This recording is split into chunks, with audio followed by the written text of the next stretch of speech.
دابا غادي يكون معنا واحد سبيكر اللي غادي يهضر لنا على المايند سيت ديال لونتربرونور. بغيتكم ترحبوا معايا جون فيليب روزيer. How are you feeling? Good? Energy? Awesome. Okay, so my job here and my challenge is to share with you a little bit about how to create, how to develop the entrepreneurial mindset. I helped to found more than 10 companies in my life. I'm 35 years old. And during this career, I understood some points and I want to share with you. So I divide this presentation in 4 chapters. And at the end of each chapter, I'm going to share with you some learning that I had, and maybe that can help you also. Okay, but first thing first, you heard my name is Jean-Philippe Rosier. I have a very French name, but actually I am from Brazil, born and raised, and I love to have this both combination, so Brazilian blood, culture French, so I'm very happy to be here. Thank you for the invitation, and thank you for being here to hear me. Thank you so much.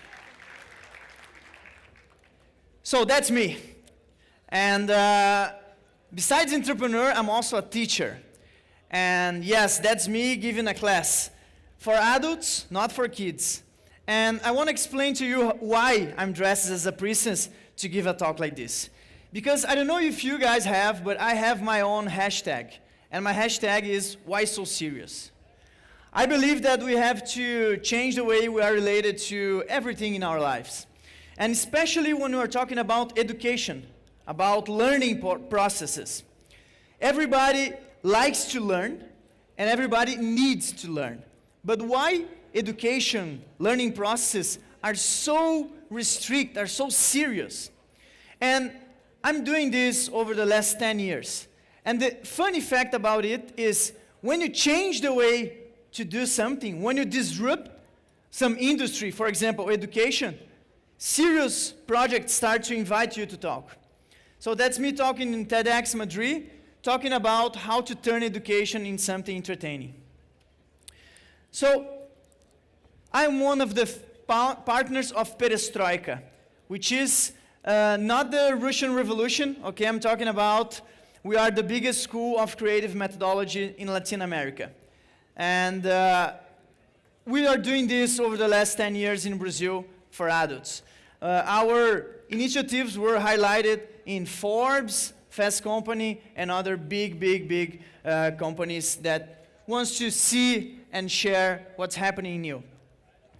I'm also partner of Sputnik, which is another company where we work inside big corporations, help them to develop their teams, helping them to be more creative or achieve different goals. Those are some of our clients. So we work inside those companies worldwide and try to help them to be more creative, productive, collaborative. And that's a very tough and important issue. So the last thing I'm going to talk about Perestroika before talk about like the learning process is about methodology. And we take methodology very serious. It's like Coca-Cola has her secret formula, right? We have our secret formula, which is our methodology. We do this, and that's the big difference that we have. And about 5 years ago, we decided to do something kind of crazy, which is we wrote a book we call Experience Learning, and we just give it for free for everybody that wants to use our methodology. If you run workshops, if you lead some meetings, if you work with teams, you can use this methodology. And today is based on 4 pillars divided in 23 principles. Methodology of content, methodology of form, emotion, and structure. And if you want to use these, if you want to dig in this methodology, you can do it for free because we subscribe that in the most permissive license on Creative Commons. And people ask us, oh my God, guys, you are crazy. Why are you doing this? And our answer is pretty simple. Our purpose is not to be the biggest school in the world. Our purpose is to change the way people are related to learning, because we believe that the future is based on learning. Even if we're talking about machines, AI, or e-commerce, We are here 3 days immersed on learning, trying to understand better. Can you imagine if you hack yourself and discover how can you learn to learn? If we learn how to learn, we're going to be unstoppable. And that's the future.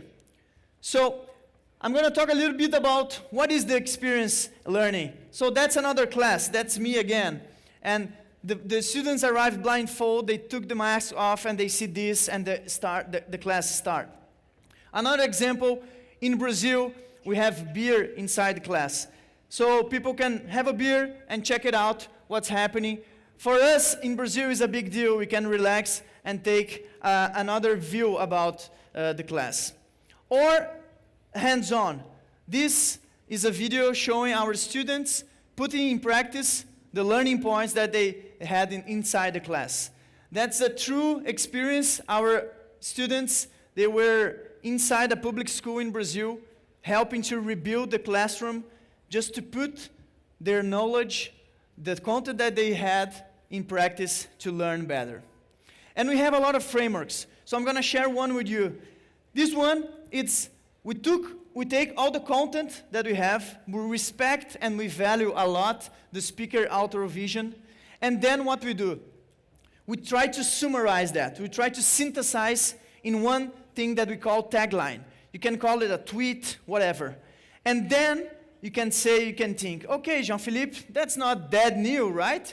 Okay, but then we have the next step, which is the best and the most important step for us, which is we create experience or a metaphor to help everybody understand in a different way.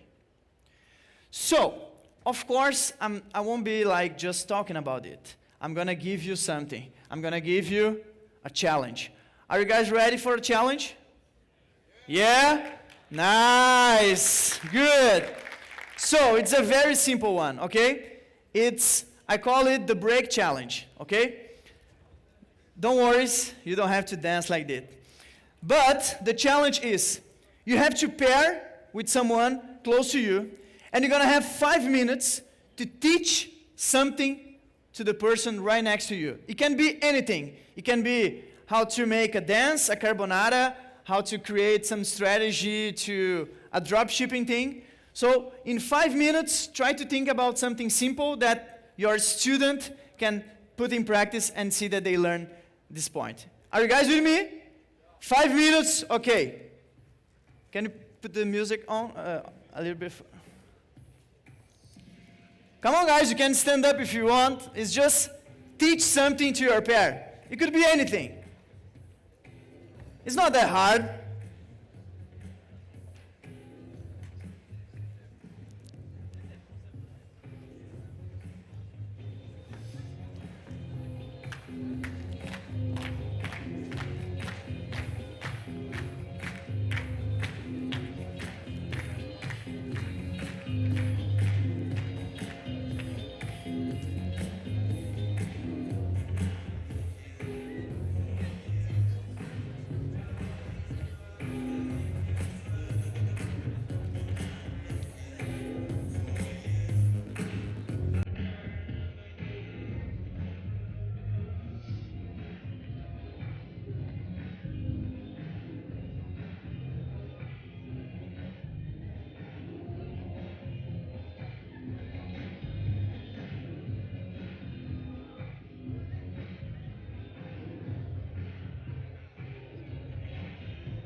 Okay, so does anyone want to jump here and share with everybody what they learned?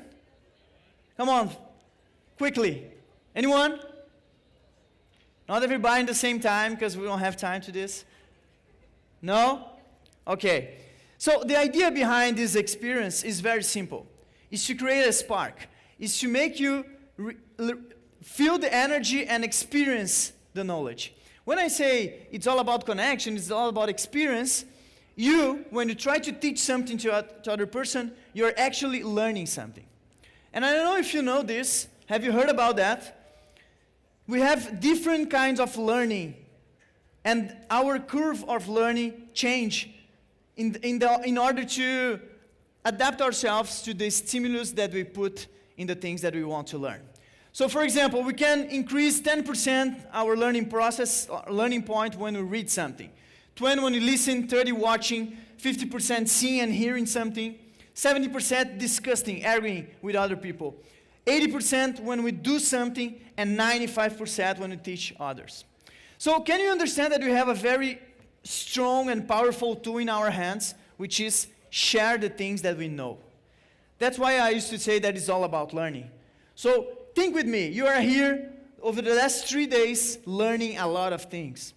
I'm sure that you have some partners, some teams, some colleagues, some families, some friends. If you try to teach them one thing that you've learned here in the last 3 days, you're going to be increasing 95% this thing that you learned, and also you're going to be helping other person. So it's a win-win game, and it's for free, right? So try to understand it, because we really believe that it's all about learning. And those 4 points, they are passive, and those last 3 are active. So it depends, just it's on you. If you want to increase your curve and your line of learning, you can just try to find out something that is active. As the example, teach other person. I used to say it's all about learning. Are you guys with me? Nice. So, chapter 1, the world has changed. And when I say the world has changed, I'm not saying this kind of change. That years ago we had the phone, falls the floor, breaks the floor. Now we have phone, falls the floor, breaks the screen. I'm not saying the world has changed because of the relationship from our ear plugs and the music device, or even our shape from our shapes on our TV. I'm talking about serious, profound, big changes, like the future of babies, gene editing, 3 biological parents. I'm talking about how can we understand the new rules of competition in the era of collaborativity? How can we adapt ourselves? Or even, we are talking about here about dropshipping, e-commerce, and we are thinking about things that are connected to internet and gadgets. But there's a big movement arriving, which is the unplug movement, where a lot of people trying to stay 1 month, 20 days, 15 days without any contact with computers or technology. I'm not saying that's going to happen, but it won't take the whole market, but we need to look at these changes and try to see, okay, how can I do? And for me, the best thing is this graphic. I don't know if you had contact with this, but this shows the top 15 brands, global brands, from 2010 to 2018, and see how fast and how it's changed. So check it out. Here we have in 2010, Coca-Cola, the biggest company, and everything is working. Google going up, but we also have Nokia here, facing the big ones. Okay? But something happened in 2011. iPhone was launched. Check it out how fast Apple grows. Check it out. And then Apple grows, Nokia went down, and we have the change up in the up. Google, it's going very fast, trying to reach Microsoft, and it's gonna reach. Apple, it's very fast. You cannot see Nokia anymore, and you have Samsung arriving. Samsung is growing very fast also. I'm talking about 2012, only 2 years after we start this. And then we see Apple surpassing IBM, Coca-Cola, and going very big. And then we're going to have something big also in 2014. So you can see Samsung going fast, Microsoft went down, Toyota trying to keep them in this position, Disney is struggling, HP will also fall down. 2014, what do we have in 2014? Amazon. Amazon arrives in 15 global brands. It starts going up, not as fast as Apple, but check it out. Apple, Google, they went here, and they are now in the 2 first spots. Samsung going fast, Amazon start to grow also. And then you can see that it's pretty similar, right? Now everybody's very close, but you see the difference between Apple, Google, and the others. They are kind of detaching themselves to the big brands, and they are the leaders, the big leaders. And then 2016, we see Google trying to goes up, Amazon, of course, growing up, trying to reach Samsung, and then we have another big movement. Facebook arrived.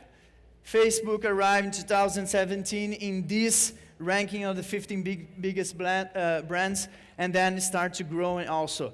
So, Facebook going up, Samsung, Amazon are now fighting.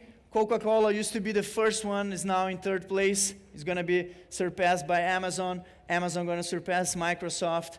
Samsung, it's almost there. So we're talking about a big movement in the 15 top global brands in the world, and we're talking about only 8 years of movements.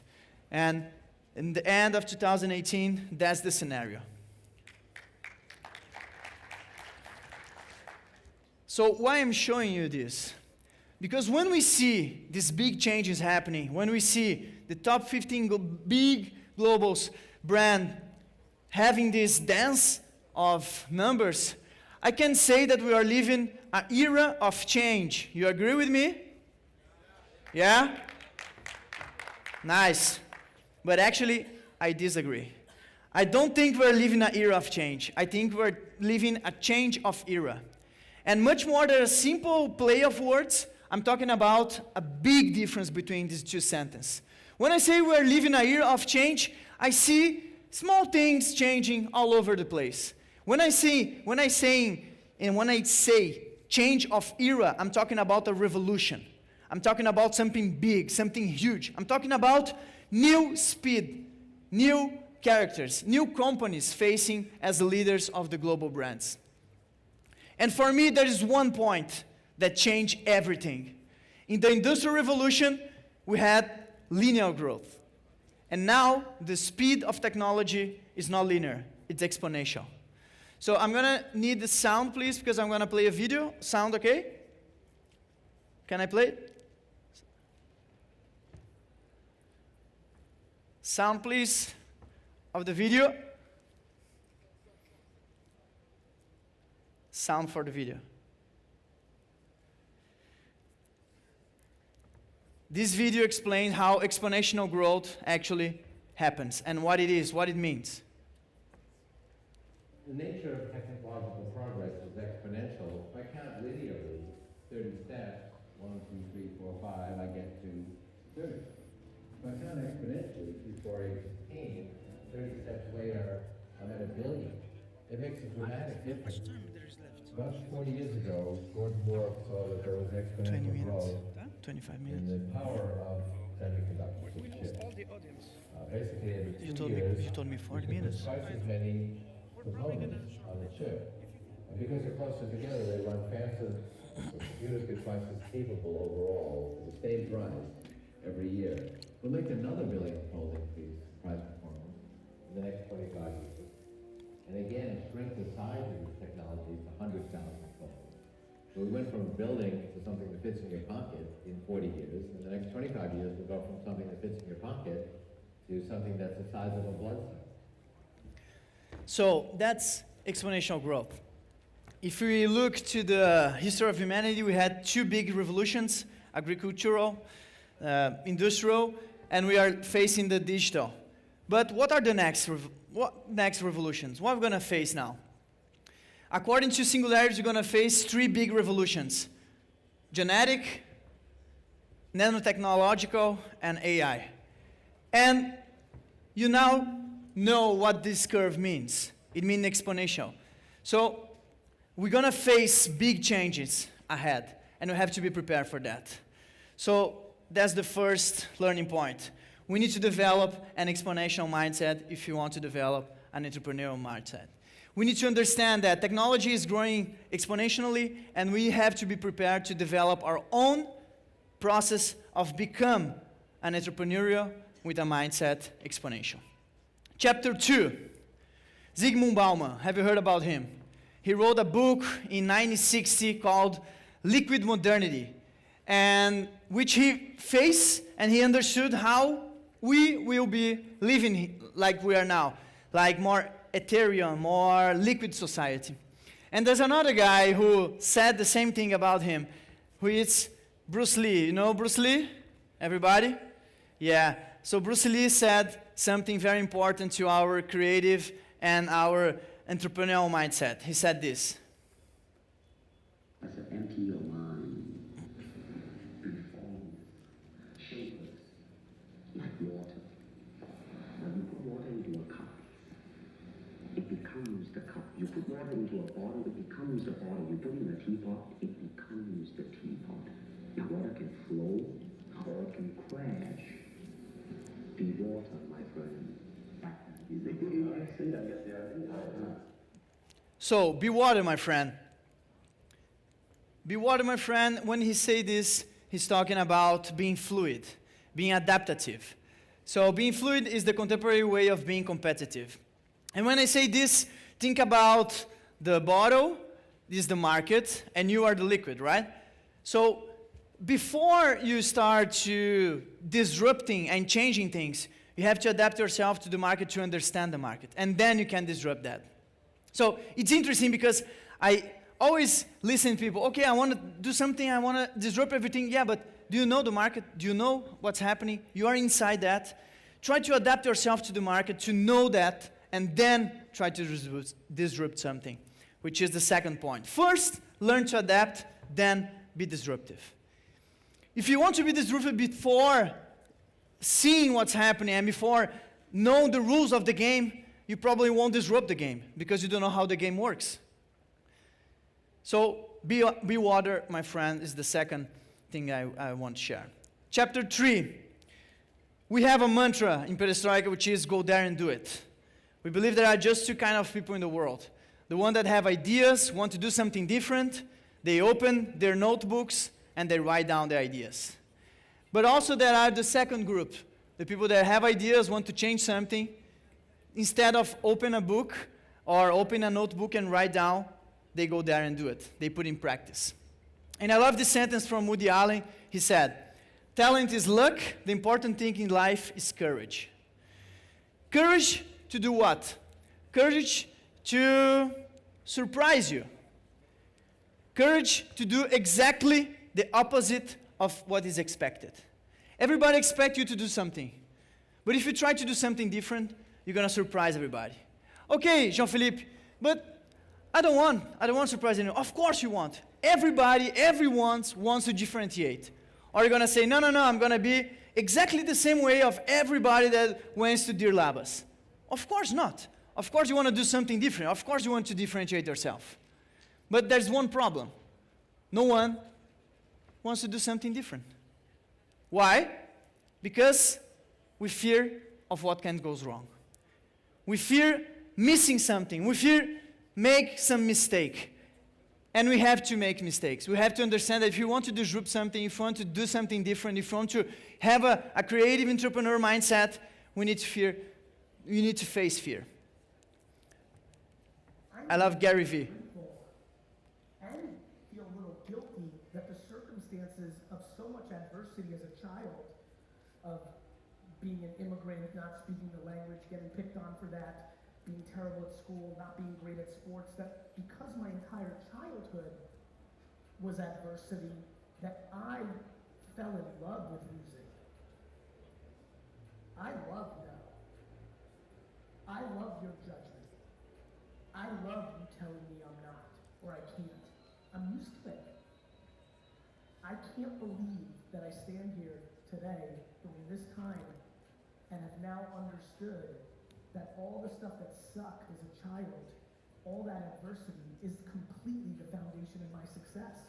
That we live in a generation now of so much prosperity for so long, and we have over-coddled 2 generations of adults, that most people just can't deal with adversity, which is the biggest reason people struggle with putting out content on the internet, because they can't deal with the judgment. We have to know how to deal with judgment. Don't forget, courage is not absence of fear, okay? Everybody feels fear. Rather, it's the undeniable presence of fear, but one thing, willingness to face it. Willingness to go there and do it. Willingness to jump on the pool. So, the 3 point is face your fears and try to understand that if you go for something, you're gonna try something different, you're gonna make a mistake. try to create a calculated mistake and don't blow away everything. And last but not least, chapter 4, Deloitte did a very deep and worldwide study about the future of work. And they discovered 4 realities. And the 4 reality, it's the 4 that I want to end this talk and share with you. Reality 4, work to learn, not learn to work.